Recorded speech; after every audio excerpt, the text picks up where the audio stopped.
In a quiet industrial building, long before the sun rises, the making of money begins. Behind heavy steel doors, giant machines hum to life. But money doesn't start as paper. It begins as a special blend of cotton and linen, pressed together to create a fabric strong enough to survive years of folding, sweating hands, and endless exchange. This material is fed into enormous rollers that flatten and smooth it until it feels crisp yet durable. Next comes the design stage. Massive printing presses, some the size of small houses, move with perfect precision. Layer by layer, ink is applied. Not ordinary ink, but special formulas that shimmer, shift color under light, and hide tiny details invisible to the naked eye.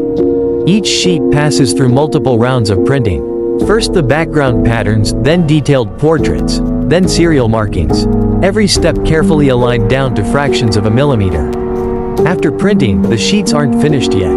They travel through inspection stations where high-speed scanners check every corner. If a single detail is off, even slightly, the sheet is removed and destroyed. Only the flawless ones continue forward.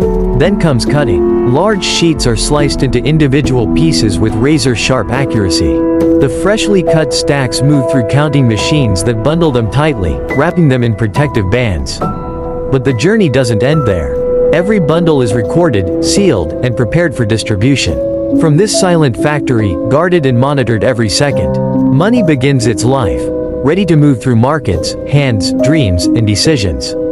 What started as plain fabric inside a secure factory now becomes something powerful, not because of what it is, but because of what people believe it's worth.